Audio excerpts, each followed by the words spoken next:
Salut Soussou.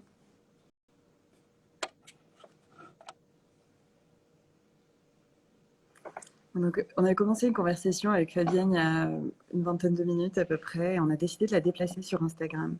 Donc Fabienne est money coach et elle a été mon coach en finance l'année dernière et ça a changé énormément de choses pour moi. Donc on a vraiment envie de parler de notre rapport à l'argent. Ouais, je te renvoie l'invitation Fabienne.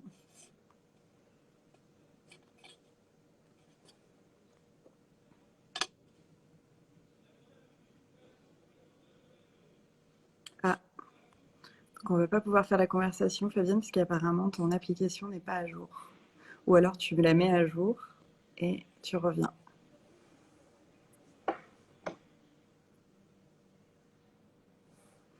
Donc, ce que je disais, c'est on a commencé la conversation avec Fabienne il y a une vingtaine de minutes, une demi-heure, et c'était changer le rapport à l'argent. C'est-à-dire que mettre l'argent en finalité, enfin, mettre l'argent comme l'objectif en soi, plutôt qu'un outil. Et c'est toute la théorie, tout l'accompagnement de Fabienne, c'est comment on fait pour remettre l'argent à sa place, le remettre à sa place d'outil et l'utiliser comme un moyen pour nous, à notre service et au service de la vie qu'on veut, de la vie de nos rêves et de la vie qu'on souhaite créer.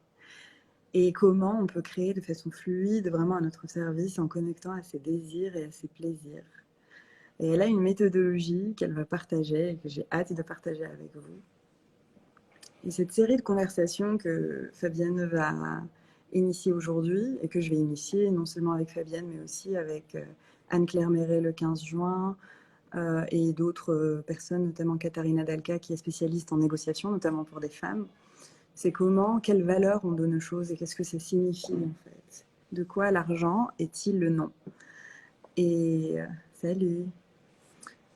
De quoi l'argent est-il le nom? De quoi l'argent est-il le nom? Et comment on crée l'argent, mais vraiment changer la dynamique. C'est-à-dire que dans un système capitaliste tel qu'on l'a conçu, ah ben super, on va ramener. Hop. On va voir si ça marche.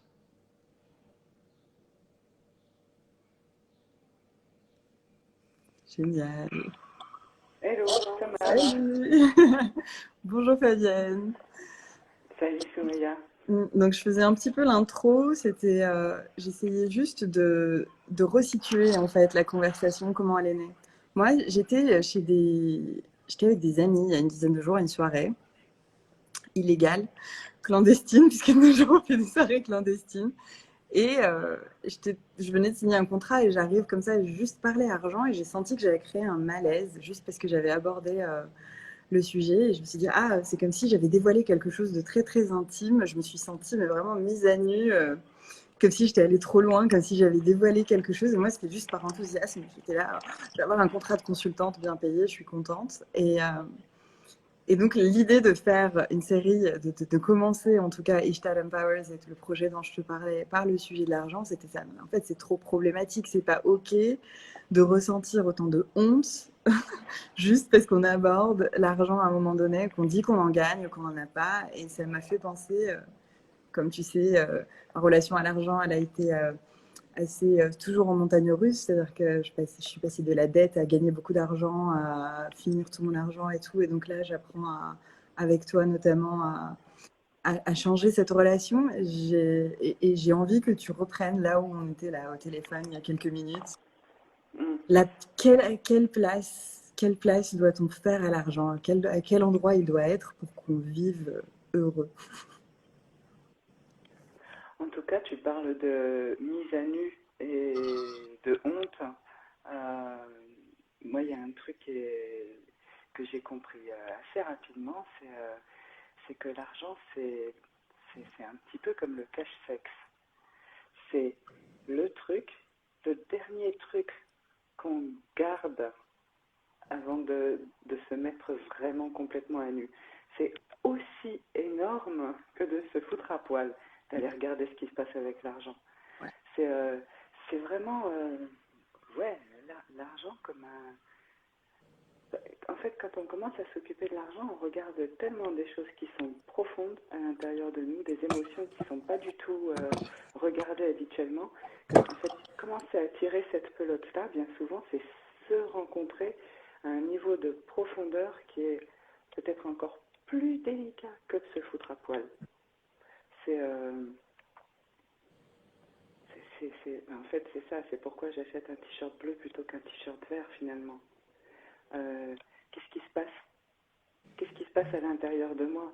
Est-ce que c'est pour faire comme les copines de boulot? Est-ce que c'est parce que mon mec préfère le bleu? Est-ce que c'est parce que moi j'ai toujours porté du bleu, mes parents machin? En fait, même pour des trucs assez délicats finalement. Et puis, quand on commence à se poser la question de est-ce que c'est conforme à mes valeurs, ce t-shirt? Est-ce que c'est conforme à mes besoins réels? Est-ce que c'est par loyauté à je ne sais quoi? Est-ce que c'est parce que je m'ennuie, parce que je me suis disputée avec mon collègue, mon patron, parce que j'ai pas remis en place mon gamin? Est-ce que, en fait, il y a tellement de choses qu'on ne veut pas regarder et qu'on règle avec l'argent. Parce que comme ça nous évite d'aller regarder ce qui est un petit peu plus en profondeur. Donc, ouais, la question de l'empowerment de façon très profonde, viscérale, elle est, elle est très sensible quand on commence à aller toucher la relation à l'argent. C'est pour ça que j'adore cet endroit-là, parce que finalement, pour moi, l'empowerment, c'est pas seulement une carapace qu'on met autour de nous en disant je suis plus forte que mes pulsions, que ma paresse, que ma procrastination. Je suis pas tout le temps en train de me mettre des taquets pour avancer comme un char. L'empowerment, c'est de l'intérieur. Et pour aller toucher cet empowerment qui est doux, qui est puissant, qui est au service de qui je suis, etc., il faut se relier à quelque chose qui est à l'intérieur de nous aussi. C'est vraiment, j'aime beaucoup la vision que tu as de l'empowerment. C'est vraiment ce pouvoir personnel qui émane de nous, qui émerge de l'intérieur. Et l'argent, c'est une des portes d'entrée. Ouais, voilà, c'est une très belle porte d'entrée. Qui reflète, comme moi je vois l'argent et la nourriture, c'est un peu les deux ouais. qui reflètent l'état de notre rapport à l'argent et l'état de notre rapport à la nourriture, décrit en tableau, en tout cas notre rapport au réel. Et ça, c'est toi qui m'avais dit ça. Comment tu... En fait, est-ce que tu peux nous dire collectivement à quelle place est l'argent aujourd'hui et vers où on peut le mener dans nos vies pour connecter à cet épanouissement et à soi plus qu'à l'extérieur où est-ce qu'on est censé être? C'est difficile parce que souvent j'utilise un dessin, j'ai pas encore trouvé les bons mots pour montrer à quel point c'est un changement c'est un renversement de paradigme.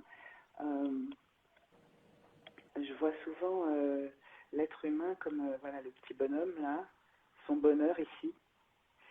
Et curieusement, alors qu'on a l'impression, que comme un truc non dit évident, que chacun de nous va vers le bonheur, la plupart voient l'argent comme une énorme frontière, une porte, mais même pas un mur, entre lui et son bonheur, entre elle et son bonheur. C'est-à-dire que finalement, on finit par ne pas regarder, par oublier que c'est le bonheur qu'on cherche, et on se fracasse la gueule contre un mur qui serait, il me faut de l'argent. On oublie qu'il y a beaucoup de choses qu'on croit pouvoir acheter avec l'argent qui sont simplement à aller chercher à l'intérieur de nous. La sécurité intérieure, la puissance, la confiance en soi. Je veux dire, c'est pas ce que je peux acheter qui me donne de la confiance en moi. Je ne vaux pas du fait que j'ai du patrimoine. Enfin, c'est ça, c'est toute la question. Tu veux du pouvoir tout court ou tu veux du pouvoir d'achat? Voilà, moi je veux du pouvoir, je veux pas du pouvoir d'achat. C'est pas parce que je n'ai que peu de patrimoine que je ne vaux rien. Il y a tout ce renversement qui est pas du tout conscient en fait. Et donc collectivement on est à la recherche d'argent par perte sens, par, par oubli de... Je compte pas le nombre de femmes qui s'empêchent de faire des... Enfin, et qui ne s'empêchent même pas consciemment, hein, de faire des trucs géniaux, mais parce que c'est pas productif. Tu sais, ça me fait penser à ce conte de Clarissa Pinkola Estés qui s'appelle Des souliers rouges, hein, la fin de l'âme. Donc, tu vas te précipiter sur des artifices que te permettre l'argent que tu as dans tes poches, simplement parce que tu oublies le lien à ta propre fin, à ton propre sens, Donc évidemment, l'argent, il est là pour satisfaire à tous ces caprices qui ne sont là que pour te faire oublier ta vraie fin, quoi. Donc collectif, je sais pas si j'ai répondu à ta question. Ouais, ça donne vraiment une super... Comment dire? Ça me renvoie encore au rapport à la nourriture. Tu sais, tu parlais de à quel point on mettait ça comme une condition pour vivre certaines expériences.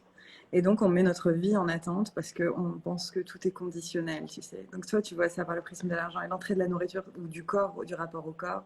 Je suis trop grosse, donc je vais pas aller à la plage, ou je suis trop grosse, donc je vais pas vivre cette expérience, ou je vais dire non à telle soirée parce que je me sens pas bien dans ma peau. Et donc, il y a vraiment comme réduire complètement le scope d'expérience possible. Et en fait, il y a une contraction qui est vraiment à l'inverse de l'expansion, qui est vraiment l'espace dans lequel l'argent va venir pour nourrir encore plus d'expansion finalement, où il est remis comme un outil d'expansion plutôt qu'autre chose. Exactement ça. Et c'est vraiment une inversion, quoi. C'est comme, je t'entendais, je voyais vraiment l'inversion où on met l'argent comme un objectif et on va le poursuivre. Et donc, on s'empêche de vivre tout le scope d'expérience, comme si... comme s'il n'y avait pas déjà 1 milliard d'expériences possibles avant d'atteindre un certain chiffre, quoi, qui est censé se poser comme la condition du bonheur. Mais donc, j'ai envie de... C'est quoi comment tu procèdes pour reconnecter à soi? Parce que tu l'as fait d'une façon assez spectaculaire, même après, je pense après 2 séances de coaching déjà, j'étais dans un espace radicalement différent. Pour moi, ça a été comme ça assez rapide. Comment tu procèdes pour accompagner tes clients et tes clientes vers plus de liberté dans le rapport à l'argent? Ben, en raccourci, il y a vraiment aller regarder de façon très consciente, centime par centime, qu'est-ce que je dépense. C'est-à-dire le réel de ce que je dépense, pas ce que je me raconte sur mon utilisation de l'argent, mais le réel de ce que je dépense. Du coup, il y a aussi un peu le truc de combattre les idées qu'on se fait sur qu'est-ce que c'est faire ses comptes, quoi. Parce que pour beaucoup, c'est un côté très mesquin, très petit, très... une espèce de rapport à il faut, je dois, qui est encore plus fort, parce que l'argent aussi, c'est un endroit de domination. On le voit systémiquement comme l'endroit justement de domination, c'est-à-dire il faut, il n'y a qu'à, c'est très normatif. Du coup, on se retrouve dans un rapport à l'argent qui est très proche du rapport qu'on peut avoir avec papa, maman, les autorités d'une manière générale, Dieu, tous les il faut en général, l'homme blanc, le capitalisme, enfin tout ce truc qui est extrêmement une grosse pression. Donc, toutes les parts d'enfants rebelles qui sont à l'intérieur de nous disent « Oh non, non, non, non, non, je ne veux pas en entendre parler, je ne veux pas faire ça, je ne veux pas prêter allégeance à ce truc qui est plutôt... c'est comme se soumettre, en réalité, pour beaucoup de gens. Donc il y a cet endroit de violence qu'on a l'impression de se faire à soi-même, qui est aussi à aller accompagner, on va dire. Et donc ça passe d'abord par ça, c'est-à-dire regarder qu'est-ce que je fais réellement. Parce que j'ai connu des gens qui venaient vers moi en me disant je suis super écolo et blablabla et j'arrive pas, je sais pas moi, à faire le tri chez moi par exemple. Ouais, mais quand tu regardes est-ce que tu dépenses vraiment? Et puis que je te demande de faire une grille de lecture sur chaque centime. Et ça, pointer chaque chose et dire, est-ce que c'est conforme à tes valeurs? Et que tu découvres que, bah non, pas du tout, quoi. Non, les dépenses que je fais ne sont pas conformes à mes valeurs. Et ben le fait de découvrir ça, ça montre aussi que, en creux, finalement, dans la réalité, euh, tu ne te prêtes pas allégeance. Et c'est cette question d'utiliser l'argent, c'est-à-dire de manifester qui je suis dans ma vie réelle, euh, avec mes valeurs, ben ça induit une espèce d'alignement qui prépare aussi à aller regarder plein d'autres choses. C'est tout à coup, ah oui, je peux m'honorer quand je dépense. Je peux agir dans le monde avec mon argent. Et pour moi, en fait, c'est là que se trouve la magie de ce truc. C'est tout à coup remettre de moi dans mon réel. Et c'est vraiment par l'observation de choses toutes bêtes. Hein. C'est l'écosystème financier qu'on génère. Si je n'ai pas de compte professionnel et que j'ai une activité en auto-entreprise, qu'est-ce que ça dit de ma foi dans mon activité professionnelle? Si je n'ai pas de conjoint et que j'habite avec quelqu'un sous le même toit, qu'est-ce que ça dit des projets qu'on a en commun?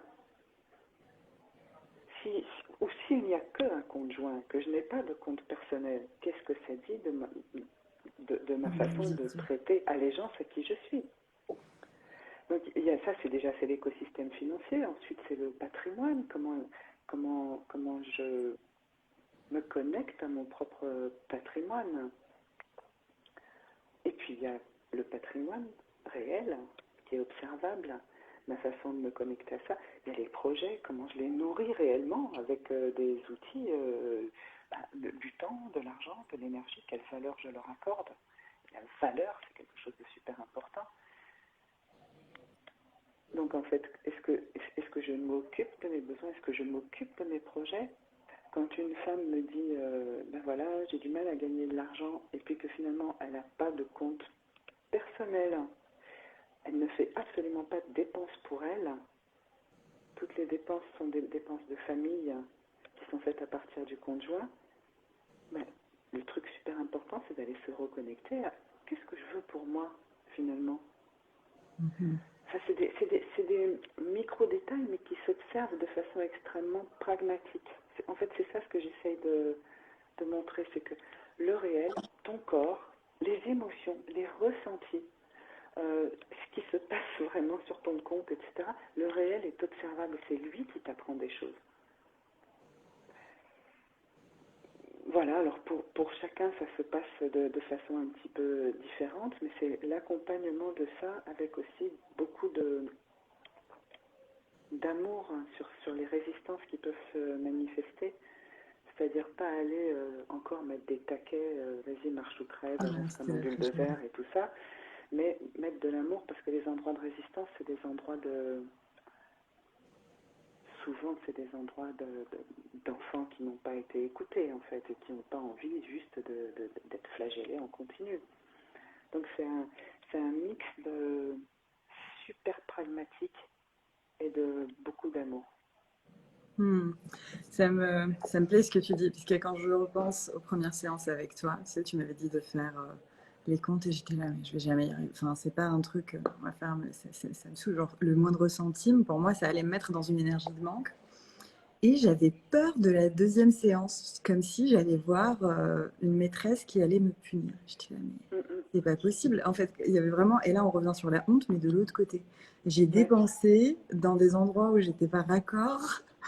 Et donc je suis pas contente de là où mon argent était parti. Et donc j'avais peur de rendre compte de ça, comme si tu allais me punir, quoi. C'était fou comme la sensation. Et donc revenir à cette deuxième séance, ça a été un challenge en soi. Et quand je suis arrivée, je t'ai dit, bon là, ça allait pas du tout. J'ai vu les comptes, mais par contre, j'ai eu un stress immense, vraiment de venir de t'en parler, alors que tu n'es pas du tout là à dire, on dit bien le process, c'est juste observer. C'est juste la conscience de où va notre argent qui va nous permettre de réorienter et d'être plus dans notre pouvoir dans ce rapport à ça pour l'affecter aux endroits qui nourrissent notre chemin et pas l'inverse. Ouais. Et ça change tout. Parce qu'on a l'impression que traquer ses comptes, c'est être dans un truc d'hyper-contrôle et de restriction, alors que moi, ce que ça m'a donné, c'était un pouvoir de choix. Et la première conséquence que ça m'a donné, la première conséquence qu'il y a eu de ce coaching, ça a été de lâcher mon appart et de partir en Grèce 2 semaines et de me rendre compte que en fait, mon argent partait dans des endroits où je n'étais pas OK et que là, je pouvais l'affecter dans des projets qui pouvaient me nourrir. Quoi. Et Ouais. donc, c'est C'est ça, comment... Vas-y. Je t'en prie. c'est vraiment cet endroit. Non, je voulais pas te couper.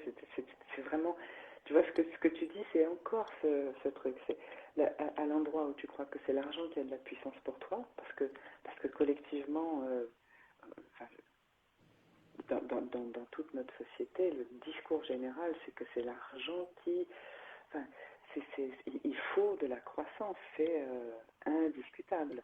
Il faut du profit, il faut de l'intérêt, donc c'est l'argent, c'est tout ce que nécessite l'argent, c'est l'économie reine, etc., qui euh, impulse toutes nos vies.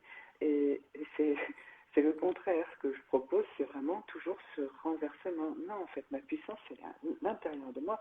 L'argent n'est qu'un outil. Et c'est ça enfin, moi, c'est ça ce que je trouve magique, ouais. Et donc, comment on le met au service de nos projets qui nous font kiffer? Comment l'argent devient un sujet qui est en lien avec le kiff, mais en plus, un sujet, comment on fait pour se libérer de la honte et de la culpabilité liée à ça, soit parce qu'on n'en a pas assez, soit parce qu'on en a trop au regard des autres, soit parce que c'est juste soit trop visible, soit... En fait, c'est trop visible dans un cas comme dans l'autre, mais c'est un sujet qui est tellement porteur de honte.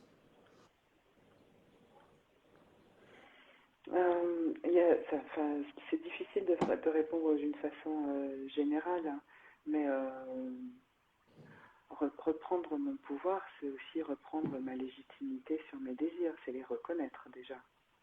Enfin, reprendre le pouvoir sur l'argent, c'est reprendre le pouvoir sur le réel aussi et sur mes choix. Mine de rien, quand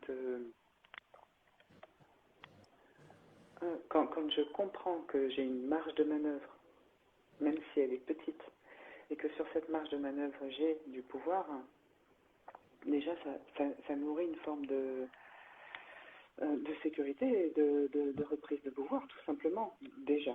Et en regardant à cet endroit-là, petit à petit, on muscle l'affirmation. Je muscle l'affirmation de mes besoins, de ce vers quoi je vais. Et ça, c'est un cercle vertueux. Si je muscle cette allégeance à mes désirs, cette allégeance à mon plaisir, et mon affirmation, l'affirmation qui va avec, petit à petit, je peux, je sais pas, moi, décider que même en mettant 20 euros par mois de côté, au bout de quelques mois, j'ai de quoi m'acheter la paire de chaussures qui me fait envie là aujourd'hui. Mais je peux aussi décider que, non, mon fils n'a pas besoin de basket neuf tous les mois, mais que moi, j'ai besoin d'un coaching. Et en fait, c'est des minuscules reprises de pouvoir qui peuvent se proposer au départ, mais ça peut être aussi énorme. C'est-à-dire quelqu'un qui, je sais pas moi, qui vit dans un appartement qui est extrêmement cher, et puis qui en chie, et qui a besoin du coup d'une voiture, et qui machin, etc. Peut-être qu'il suffit d'aller se déplacer, d'aller en centre-ville, de ne pas avoir de voiture, de payer un petit peu moins cher, etc., de changer complètement de vie et d'avoir une marge de manœuvre qui s'agrandit de façon hallucinante. Et ça fait un effet vertueux aussi. C'est comment on se débarrasse de la honte, parce que, à mon sens, c'est toujours difficile pour des personnes différentes. Enfin, c'est toujours différent, pardon, pour des personnes différentes. C'est pas les mêmes difficultés qui vont être touchées.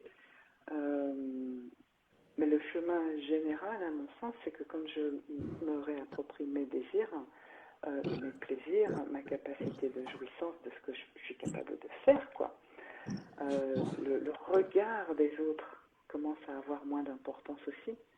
Je n'ai pas besoin de l'autre pour me prouver que je suis au bon endroit. Je n'ai pas besoin de la validation du regard, de l'approbation, etc., parce que je suis dans un espace où le plaisir, et je le ressens à l'intérieur de moi. C'est vraiment le rapport à l'expression de ses besoins et de ses désirs, quoi. Ouais, Peut-être complètement. quand on est raccord avec soi, tout le reste, ça importe peu. Euh, j'ai plusieurs questions en tête. La première, c'est celle de la valeur, parce que tu parles de valeur et de pouvoir, et je pense que les deux notions, la façon dont tu l'utilises, c'est pas telle qu'elle serait collectivement comprise. En tout cas, est-ce qu'on peut éclaircir déjà ces notions Valeur, c'est un truc qui est énorme en soi. En soi, ce serait suffisant pour faire un live. Si je veux simplifier,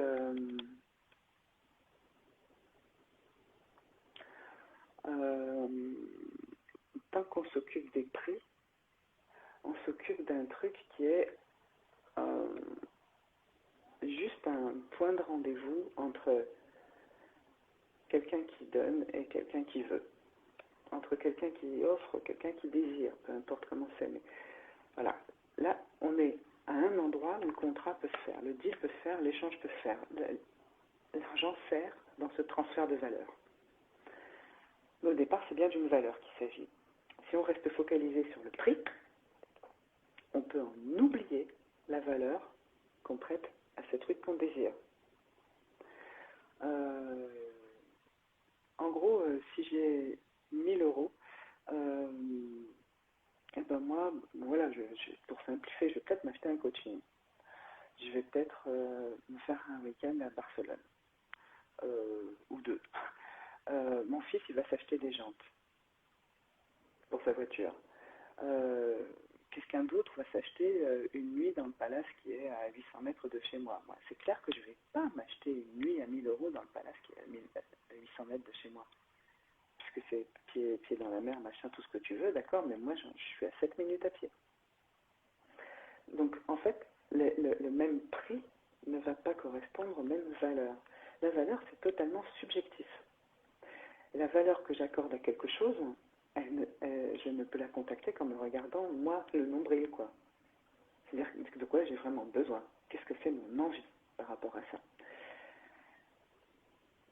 Si je rencontre ce qui a pour moi de la valeur et que je suis prête à y mettre l'argent, le temps, l'énergie qui va, ok, j'achète. Mais pour quelqu'un d'autre, ça ne va pas du tout avoir la même valeur. Donc en fait, c'est pas une question de prix, c'est jamais une question de prix. C'est une question de la valeur. Ce que je dis souvent à des gens qui sont coachs, consultants, etc., c'est si tu es OK pour parler, pour négocier tes prix à la baisse en continu, c'est parce que tu crois que tu es en train de vendre quelque chose à un prix, mais que tu ne t'intéresses pas du tout à quelle valeur ça a pour ton client. Et si lui, il ne veut pas l'acheter, mais c'est parce que ça n'a pas cette valeur-là pour lui. C'est tout. Et s'il ne veut pas mettre cette valeur-là, ben c'est pas grave. Tu n'es pas en train de vendre un prix. Tu es en train de vendre quelque chose qui a une valeur. Tu n'es pas en train de vendre des heures. Tu es en train de vendre, quand tu es coach ou consultant, tu es en train de vendre un process, tu es en train de vendre un résultat. Ou un produit quand c'est autre chose. Ou un produit. Tiens, on parle de valeur. Apple vend des iPhones qui coûtent une blinde. C'est, je ne sais pas combien d'euros, mais peut-être de dizaines d'euros, vaut un iPhone en termes de matériel, de fonctionnalité, de tout ce qu'on veut. Mais la valeur que vend Apple, c'est l'appartenance à une communauté, c'est le design. Le design, plein de trucs. Mais en fait, pourquoi les gens veulent ce téléphone? C'est pas parce qu'on peut bien téléphoner, faire des belles photos, etc. Ça se saurait, quoi. Donc la personne qui achète un iPhone achète une valeur, quelque chose qui a une valeur à ses yeux, qui est totalement subjective. Mais un iPhone ne va jamais aller dire, ah ben, s'il te plaît, achète-moi, parce que moi je fais une plus jolie photo que l'autre qui fait 10 euros de moins, ou 100, ou 300. Ouais, ça se passe pas là. Ça ne se passe pas à cet endroit-là, et tout se passe dans cette question de valeur. Donc ça c'est le premier truc, c'est ce côté extrêmement subjectif de la valeur quand on continue à être totalement focalisé sur les prix, parce qu'il y a les questions d'avidité, de peur de manquer, etc., qui sont agitées avec l'argent. Le deuxième truc qui est important, c'est dont on ne se rend pas du tout compte. Il y a encore 50 ans, une entreprise était, enfin peut-être 60, 70, une entreprise était valorisée sur ce qu'elle était, sur, sur le résultat de tout ce qu'elle possède à la vente. C'est-à-dire il y a X millions d'euros de bâtiments, X millions d'euros de machines, X milliers ou centaines de milliers d'euros de marchandises, de stocks, etc., etc. Tu revends tout, ça fait ça. Et ça, c'est le capital de l'entreprise. Allez, peut-être que c'était il y a plus de 60 ans. Je ne sais pas, mais c'était encore pas longtemps, quoi. Aujourd'hui, si Google ne revend que ses bâtiments et ses serveurs, ses machines et même son brevet, ça ne rapportera pas le total de la capitalisation. Pourquoi? Parce qu'une entreprise est valorisée sur sa capacité à produire de la valeur, sur sa promesse de richesse, en réalité, à venir. Nous, on ne se valorise qu'en fonction de ce qu'on a. C'est du En passif. fonction peut-être du passif. Est-ce que j'ai une voiture, est-ce que j'ai une maison, est-ce que j'ai des appartements en location, est-ce que ceci, est-ce que cela, c'est-à-dire qu'est-ce que c'est mon patrimoine. Donc si je n'ai pas ça, je ne vaux rien, ce que je disais tout à l'heure. Et en fonction de ce qu'on génère comme salaire, comme revenu, comme rémunération, etc. Donc sur le flux. Mais on ne se valorise jamais sur nos capacités à produire de la richesse. Jamais. En fait, ça c'est quelque chose qui est totalement à l'ouest. Ça ne fait même pas partie de ce qu'on réfléchit. Or, l'argent, il est créé sur nos promesses de valeur, sur nos promesses de richesse, sur notre capacité à créer de la richesse, partout dans le monde. Et ça, c'est vraiment la question de la valeur, c'est pas la question du prix. C'est ce que je vaux de par le fait que je suis né, en fait, de par ma capacité à créer de la valeur. Qu'elle soit monnayable ou pas d'ailleurs. Hein. Une femme qui élève ses enfants, elle crée une valeur indiscutable, indéfinissable, indéterminable dans le monde. C'est pas monnayé, donc on considère que ça n'en a pas. Ça n'en a pas. Tout est calculé sur cette question de flux d'argent. C'est vraiment une poutre dans l'œil, quoi. Ça décale vraiment la perception. Oui. L'argent, c'est comme une espèce de maître étalon pour tout mesurer. Qui je suis, qui nous sommes, qu'est-ce que c'est Ce que que cette je vaux, entreprise. ce que je vaux, ce que je mérite. Si j'ai le droit de faire ci ou ça, si je peux rêver à ça, si mes besoins sont susceptibles d'être satisfaits, si j'ai le droit d'être de bonne humeur aujourd'hui, je veux dire, c'est quand même... c'est comme une unité de mesure universelle. C'est hallucinant. Dans nos sociétés, le PIB compte pour définir la richesse d'un pays. Mais pas le soleil, pas les bénévoles. En revanche, s'il y a une catastrophe dans le dit pays, ça va augmenter le PIB. Ma foi. Et on accepte ça. Oui, c'est un consensus collectif. Quel rapport, quel lien tu vois entre l'argent et la créativité dans ta vie aujourd'hui? D'abord, il y a un rapport que mon chéri me rappelle régulièrement, qui est un rapport totalement factuel, qui fait partie de ma façon de vivre, on va dire. C'est si je me mets à aller chercher des clients, à essayer de vendre,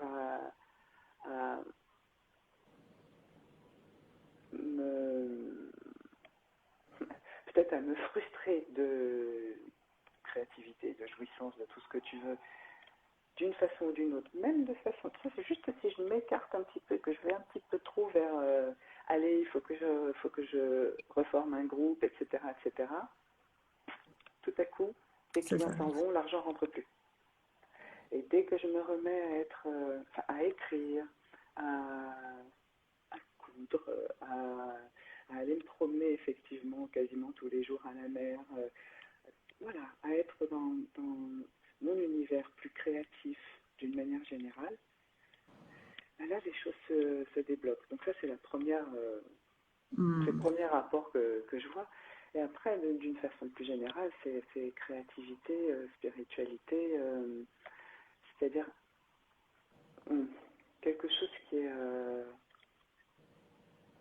quelque chose qui est de l'ordre de la nécessité intérieure. La créativité, pour moi, c'est un endroit de gratuité. C'est quelque chose que je ne peux pas m'empêcher de faire. C'est quelque chose qui déborde de moi. Donc, qui n'est pas lié en soi, intrinsèquement, c'est-à-dire qui n'est pas lié à l'argent qui peut rentrer. C'est un espace de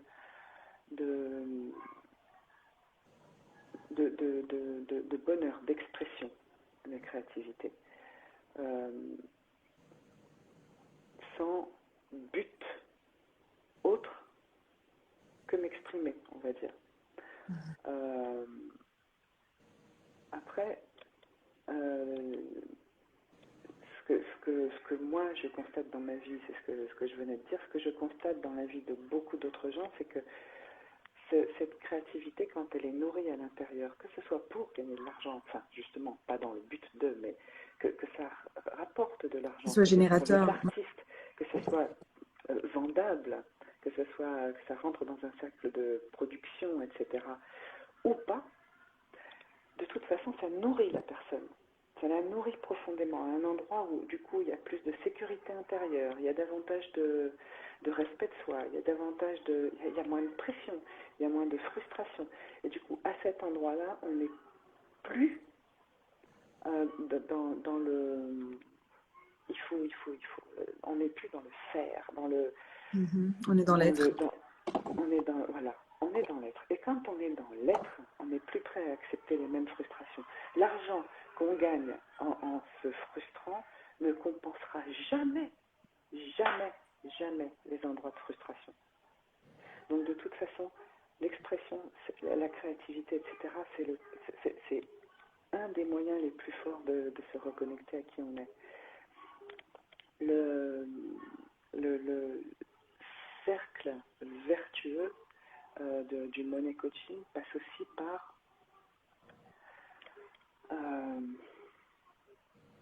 couper en fait cet endroit où tout ce que je dois faire doit être productif, doit servir à quelque chose. Il y a des tas d'autres bonnes raisons de faire des choses que celle de gagner de l'argent. Sa joie, son kiff, son plaisir. Ouais. Donc le rapport entre créativité et argent, il est à cet endroit-là. C'est-à-dire jusqu'à quel point je suis capable, toujours la même chose, de me prêter allégeance. Ouais, en fait, en t'écoutant, je me suis vraiment aperçue en t'écoutant toutes ces dernières minutes, un des impacts majeurs que le coaching avec toi a eu, ça a été de prendre compte, de vraiment réaliser de cette valeur non patrimoniale. Tu sais, quand tu fais faire l'exercice là de toutes les études et les diplômes et les certifications que j'ai enchaînées, tu sais, que je donnais presque pas de valeur, je mettais dans un tiroir, c'était jamais assez. J'arrivais jamais en fait au point d'arriver que je m'étais fixée initialement, parce que de toute façon, le sentiment d'insécurité, il venait de moi, c'est moi qui n'étais jamais assez. Donc j'avais beau avoir 70 diplômes, ça pouvait jamais compenser. Enfin, tu vois, il y avait un gap, ça se passait pas du tout là, mais le diplôme, c'était juste ça. Et donc tu m'as dit, quand on fait l'exercice de sa valeur non patrimoniale, qui reste quand même extérieure. C'est pas juste comme en tant qu'être humain, de toute façon, on a le droit d'être épanoui, de jouir de la vie en tant que telle en soi. Mais c'est juste dire comment, en fait, déjà ce que j'ai accumulé, ce que j'ai mis comme, ce que j'ai investi ce que j'ai investi dans mon rôle social, en fait, dans quelque chose qui était censé me donner un statut financier qui allait avec et qui ne l'a pas vraiment apporté, parce que je ne l'ai pas incarné, parce que jamais je n'ai réussi à me sentir, tu vois, là, vraiment. Et à partir du moment où j'ai réalisé ça, ça m'a mis vraiment dans un cycle déjà de valeur intrinsèque. J'ai une valeur intrinsèque qui mérite que ses besoins soient nourris, mais aussi de répondre à ses désirs. Et depuis, je travaille à nourrir, comme tu dis, la créativité, à nourrir ma joie en fait. C'est-à-dire que là, c'est plus, est-ce que vraiment je suis dans ma joie ou pas? Et je balance, tu sais, entre le système pyramidal et le système où il y a ma joie. C'est-à-dire le système où je vais poursuivre l'argent et le système où non, je vais me nourrir ma joie. Et en fait, il y en a un qui est générateur, où ma qualité de vie, elle est à un niveau énorme. Et c'est un espace d'expansion financière en plus. Même si ce n'est pas le but final, c'est un espace où plus je nourris ma joie, plus les conditions sont là pour qu'elle soit encore plus grande. Et donc financièrement, ça grandit. Et plus je poursuis l'argent dans le sens où je chasse des clients, où je vais aller, je veux créer des trucs, enfin, plus je me remets dans cette énergie de poursuite d'un objectif et l'argent en fait partie, plus je suis drainée, plus je me remets dans un cycle de burn-out, moins je suis créative, moins je suis épanouie, plus je suis fatiguée, moins bien je dors. Enfin, c'est tout un. En fait, il y a vraiment le blanc et le noir, tu sais, de vraiment le flow et la frustration, le flow et le manque, quoi. Le système génératif et le système destructeur. Et... Oui, parce que en poursuivant l'argent, on poursuit quelque chose qu'on n'a pas en continu. C'est-à-dire, on dit à la vie, je n'ai pas assez, je n'ai pas assez, je n'ai pas assez. Enfin, et là, on est dans un truc qui est quasi spirituel. Hein. C'est, je manque de quelque chose. Je manque de diplôme, je manque de ceci, je manque de cela, je manque de légitimité, je manque d'argent, je manque de reconnaissance sociale, je manque... C'est dans une vibration où on est en train de dire qu'est-ce qu'il faut que je fasse pour avoir. Combien tu es prête à payer pour obtenir ça? Combien de souffrances tu es d'accord pour donner, en fait, pour obtenir quelque chose? C'est-à-dire, c'est toujours rester sur ce paradigme de il faut en chier pour avoir quelque chose, il faut en chier pour... Enfin, il faut payer pour jouer, en gros. Il y a vraiment ce truc de... Mais pourtant, je fais tout ce qu'il faut, quoi. Et j'y vais, et l'argent tombe pas. Mais non, mais parce que c'est pas l'argent que tu veux. C'est l'épanouissement, c'est l'expression, et le temps. c'est la légitimité, c'est le plaisir, c'est des choses comme ça. Mais alors commence par ça. Commençons par ça, oui. Voilà, il faut commencer par ça. Si je suis heureuse, ben la vie finalement je veux dire, il y a des perruches qui s'amusent sous ma fenêtre, il y a plein d'endroits de plaisir, il y en a plein. Mais si je suis toujours en train d'oublier mes endroits de plaisir pour aller chercher quelque chose qui est factice en réalité, parce que ce n'est qu'un moyen, c'est comme si j'allais chercher un marteau, chercher des clous, chercher des perceuses, sans savoir pourquoi faire. Alors que dans ma tête, ça serait bien de faire une étagère. Il y a quelque chose de l'ordre d'oublier. Enfin oui, vraiment d'oublier. C'est typiquement des gens qui vont se saigner aux quatre veines pour garantir l'avenir de leurs enfants. Mais qui pour ça vont pas passer 10 minutes chaque jour avec leurs gamins. Donc en fait, ils vont perdre les 20 ans de vie, de vie douce, joyeuse, etc., qu'ils pourraient avoir partagé avec leurs enfants, mettre beaucoup d'argent de côté, etc., pour filer tout ça à des gamins qui de toute façon n'auront pas été nourris par quelque chose de doux, de puissant, de joyeux, de partagé, de tout ça. Quel sens ça peut avoir? Quel message je donne à mon enfant si je suis dans ce truc de j'ai pas de temps pour toi, là, ni aujourd'hui, ni demain, ni les 20 ans qui viennent, parce que je suis en train de mettre de l'argent de côté pour qu'un jour, toi, tu puisses peut-être être heureuse. Quel sens ça a réellement? C'est prendre le problème par le mauvais angle, en fait. C'est une inversion. Parce que quand tu parlais d'inversion du paradigme, c'est vraiment ça. C'est qu'on perçoit les choses de... mais c'est une croyance limite religieuse, tu sais, il faut souffrir pour mériter le paradis. Oui. Et Ben on oui, lègue... clairement. Tu auras le paradis si tu es sage. Il y a quelques centaines d'années, enfin, c'est encore bien imprégné chez nous. Aujourd'hui, si tu travailles bien, tu seras heureux. Enfin, on est dans le même truc, quoi. Tu auras de l'argent, quoi. Tu seras riche si tu travailles bien. ouais, c'est quand même, disons que en tout cas, les religions monothéistes nous ont bien préparés à avoir un dieu argent, hein, clairement. Mais donc, si tu avais un conseil à donner à des gens qui, aujourd'hui, ne font pas un travail qu'ils aiment et qui nourrissent très peu leur créativité et leur joie, ou qui trouvent peu d'espace pour ça, et qu'ils ont envie en tout cas, de se sentir en sécurité financière avant de pouvoir faire le pivot vers une vie qu'ils désirent plus, par quoi, quel serait le point de départ?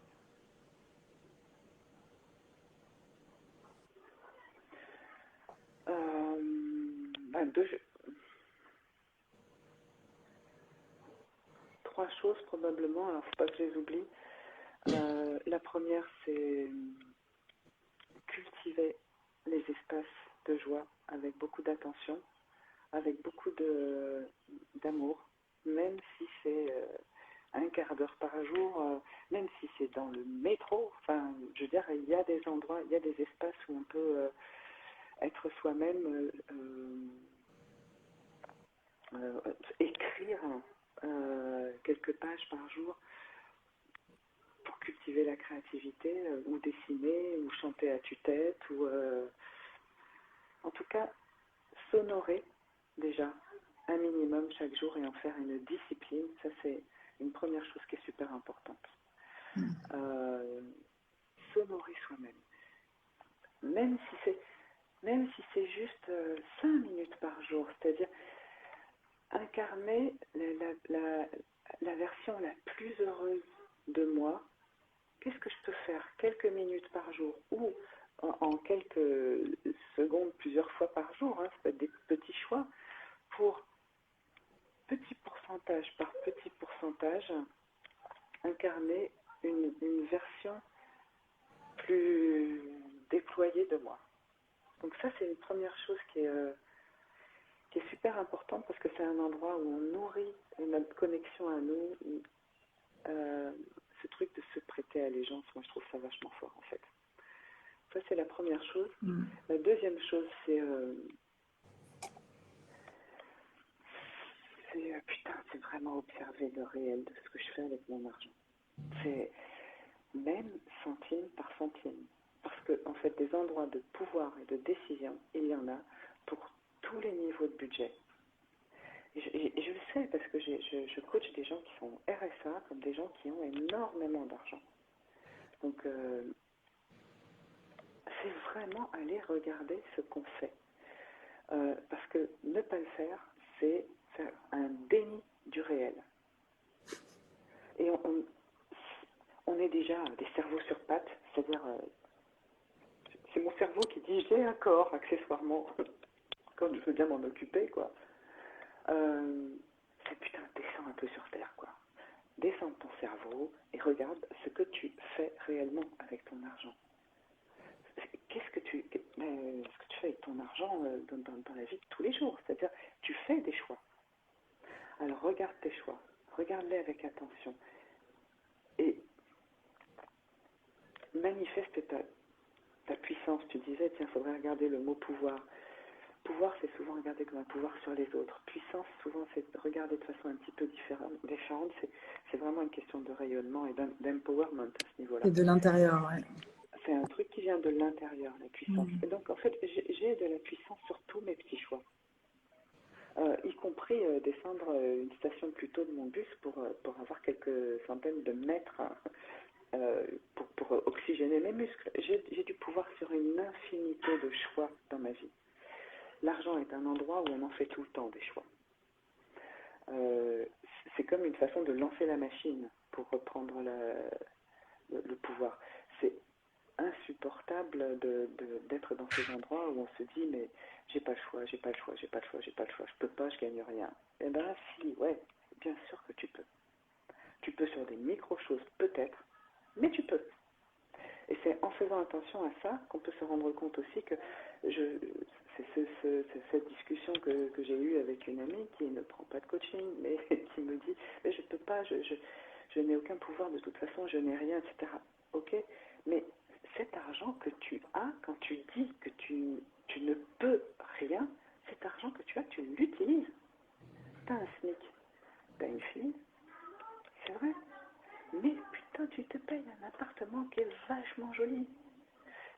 décors de façon super créative.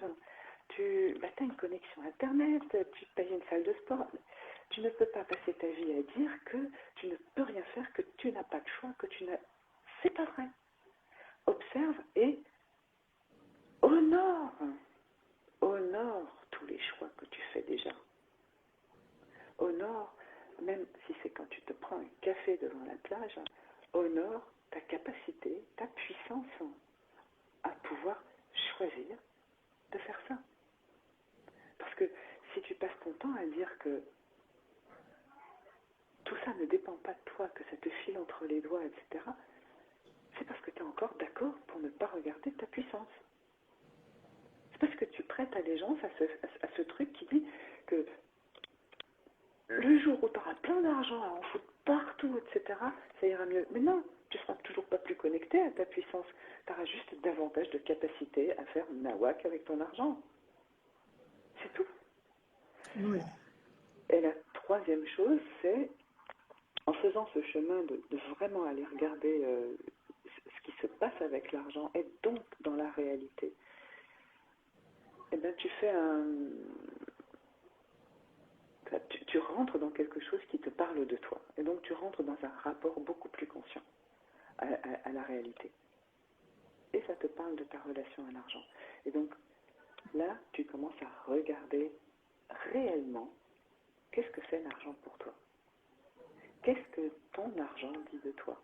Qu'est-ce que c'est ta relation à l'argent? Et ça se passe dans ton corps, ça se passe dans tes émotions, ça se passe dans tes ressentis, ça se passe... Et ça vient chercher en fait tout un tas de choses sur ton rapport à la réalité, ton rapport à ton corps, ton rapport à tes croyances, à tes parents, à ton milieu social, à ton milieu professionnel, etc. Et donc, si tu commences à t'occuper vraiment dans le détail, sans jugement, avec amour, de ce qui se passe dans la réalité, c'est comme si tu acceptais ton incarnation. C'est comme si tu acceptais ce que tu viens faire là, ici, sur Terre. C'est comme si tu acceptais que tu as un corps, que tu as des moyens, que tu as des capacités, que tu commences à regarder. Donc ces trois choses, c'est vraiment... Et les trois, finalement, passent par une forme de présence supplémentaire, mais c'est tellement concret, en fait, mais c'est vraiment concrètement qu'est-ce que tu fais pour te prêter allégeance, c'est-à-dire comment tu peux, par des micro-choix toute la journée, ou par un choix, peu importe, mais ça c'est dans le temps que ça se passe, prêter allégeance à qui tu es. Deuxième chose, regarder réellement, concrètement, ce que tu fais avec ton argent. 3, profiter de ça pour aller regarder qui tu es et avoir davantage de présence à ta place dans le monde, en réalité. Ouais, ça me parle. En fait, pour moi, il y a 3 sujets. Il y a le sujet de l'argent, il y a l'alimentation, la nourriture, le rapport au corps et le mouvement. Et le troisième, c'est le rapport au temps. Où est-ce qu'on met notre temps? Et quand on regarde juste ce qu'on fait de notre temps, est-ce qu'on a du temps pour soi ou pas? Est-ce que notre temps est devant la télé ou pas? Est-ce que notre temps est à cuisiner, à créer? Est-ce que notre temps est que pour les autres? Est-ce qu'on a du temps pour soi? Juste voir où il passe nous dit vraiment où sont les endroits de fuite et les endroits où on peut reprendre du pouvoir en fait sur notre temps. Est-ce qu'on est vraiment en puissance dans... Enfin, pas forcément la gestion de notre temps en mode contrôle, je dois faire ci, je dois faire ça, hein. C'est pas une question de... Pas en mode contrôle, non? C'est vraiment une question de est-ce que je suis vraiment dans la... Est-ce que j'incarne ce que j'ai envie d'incarner? Est-ce que mon temps reflète en tout cas ce que j'ai envie de réaliser? Est-ce que comment je l'occupe, ça sert ma vie, ou ça sert mon être, ou ça sert mes désirs, ou est-ce que c'est au service de quelqu'un d'autre? Quand on travaille 70 heures par semaine pour quelqu'un d'autre et qu'on n'est pas content de notre travail, c'est aussi de l'énergie qu'on alloue à quelque chose d'autre que de notre propre canal, quoi. Et l'épuisement vient aussi de ça. Vient aussi de ça, de où on donne. Et c'est pour moi, l'argent reflète aussi cet état. C'est-à-dire quand je ne fais pas attention, ma situation financière ou mon rapport à l'alimentation va vraiment être, je sais pas, il y a vraiment une corrélation entre les trois qui est assez. Ouais, assez grave. tu sais, moi je dis souvent que les trois ressources, les ressources principales aujourd'hui, en tout cas, de l'être humain et a fortiori de l'entrepreneur, c'est temps, argent, énergie. Hmm. Dans les trois, il y a une question de gestion. La gestion, c'est l'affectation C'est la des fixation. ressources en vue d'aller vers le résultat espéré, on va dire. Mhm. Ça demande d'avoir une idée du résultat en question, donc de se diriger vers quelque chose, et ensuite d'affecter. Et dans affecter, il y a affect. Mhm. En fait, il y a moi dans cette gestion, Mhm. avant tout. C'est-à-dire, Mhm. quand je propose d'apprendre à gérer son argent, c'est bien parce que c'est me réapproprier ma capacité à affecter mes ressources en vue Ouais, d'aller vers un résultat. complètement. Donc, le temps, l'énergie et l'argent, de ce point de vue-là, sont au même endroit. Et, évidemment, dans une société qui nous pousse à être de plus en plus productifs, c'est-à-dire en fait, en réalité, à produire de plus en plus d'argent en un minimum de temps, la question du temps devient très très très très proche de l'argent. Enfin, ça fait un petit moment déjà, hein, la révolution industrielle, Oui, puis donc le temps et l'argent on sont... vend notre temps quand on travaille, hein, quand on parle de... Eh oui, Et on donne notre temps à quelque chose, et c'est aussi pour ça que tant de personnes sont en souffrance dans leur travail, c'est que leur et énergie, leur... mon temps, si on, enfin, ça peut sembler un petit peu brutal, mais mon temps, c'est le temps. Il y a une question d'espace et de temps, c'est-à-dire à quel endroit se trouve mon corps, mon cerveau, mon jus de cerveau. C'est-à-dire je loue mon Parce que ça, corps et mon intelligence pendant X heures par semaine, par mois, etc. C'est peut-être un peu brutal de le voir comme ça, mais il y a le temps dans ce cas-là. Il ne faut pas oublier que c'est extrêmement conceptuel. Parce qu'en réalité, ce que je loue, ce n'est pas mon temps. Le temps, il appartient à personne. c'est mon corps. C'est Mais c'est mon être, mon corps, etc. Enfin, c'est ce que je suis capable de produire en réalité. C'est ma capacité à créer de la richesse que je mets au service de. Et enfin, voilà, c'est encore une histoire de cerveau sur pattes de se faire des illusions sur le fait que c'est mon temps que je loue. Pas vrai, c'est pas vrai. C'est ma Mm. capacité à créer de la richesse. Donc c'est tout mon être, c'est mon corps que je mets à disposition là. Mm. Et donc ça m'amène à... Je pense qu'on va faire la dernière question pour clôturer, mais c'est la question, tu parlais d'affectation. Moi, j'ai envie de parler d'expansion. Quelle est la Mhm. place qu'on fait aux objectifs? Est-ce qu'on a envie de créer? Ou en tout cas, sans forcément mettre en place un...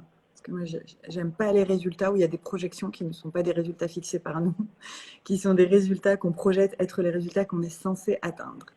Mais vraiment, on parle de mettre une direction qui soit raccord avec nos désirs.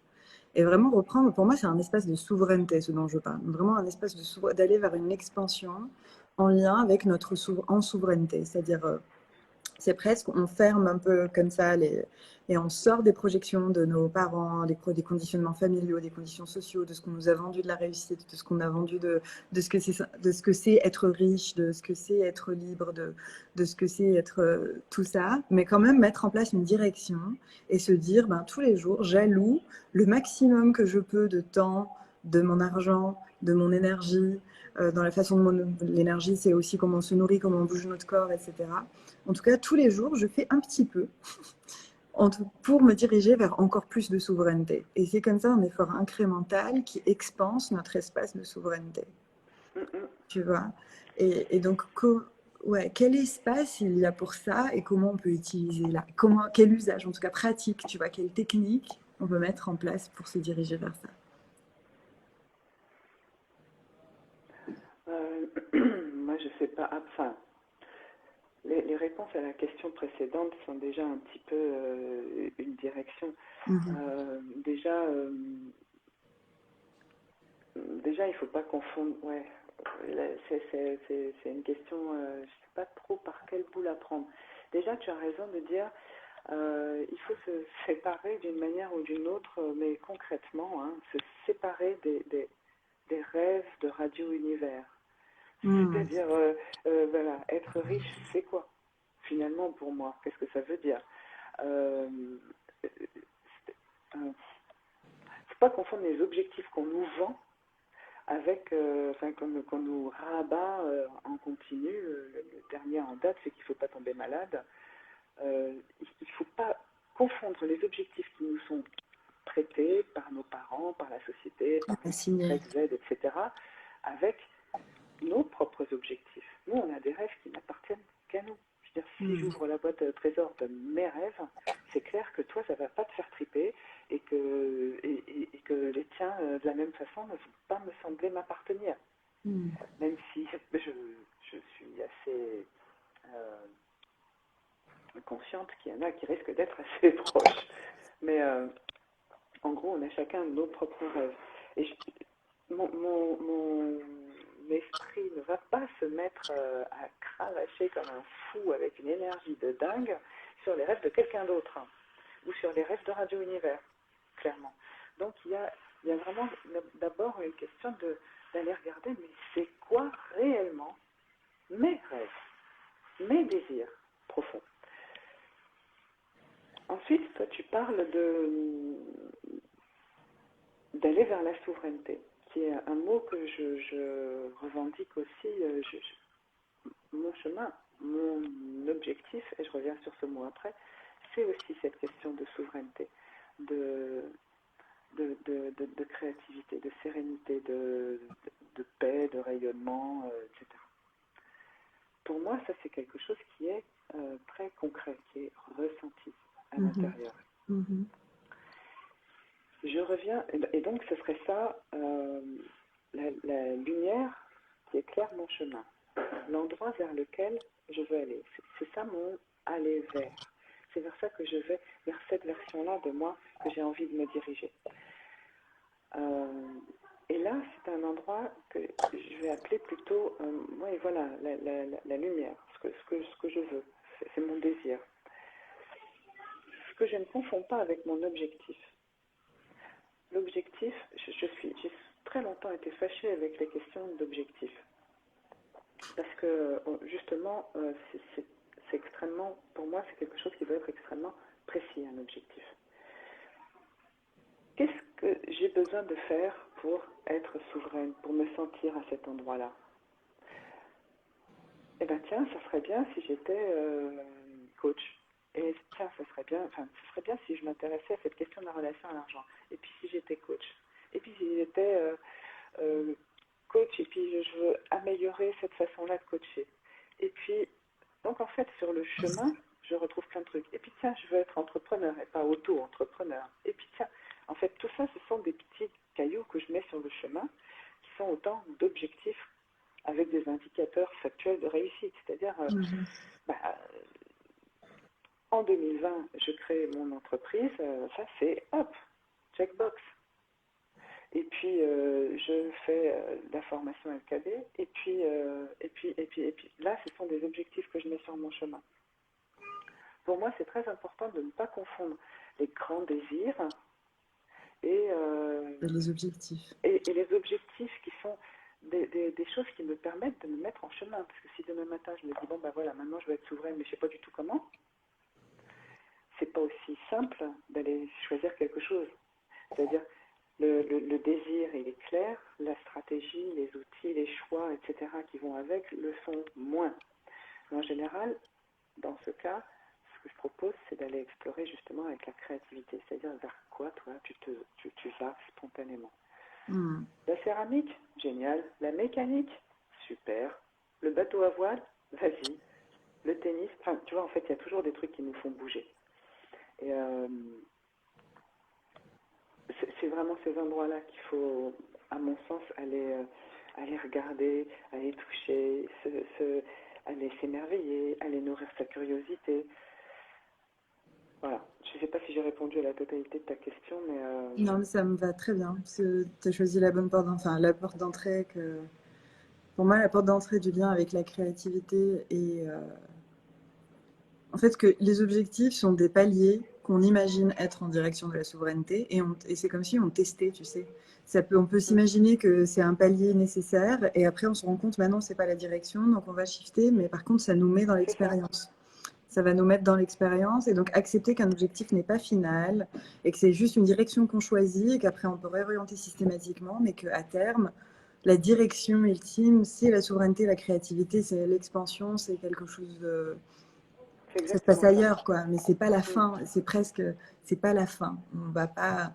Notre objectif, c'est pas le déterminant de, de notre valeur, c'est pas le déterminant de qui on est, c'est pas le déterminant de la voie de notre être ou de notre mission de vie. C'est juste un palier temporaire qu'on se fixe en direction d'un désir qui est plus fort, qui est plus grand, qui est plus... C'est ça. C'est ça.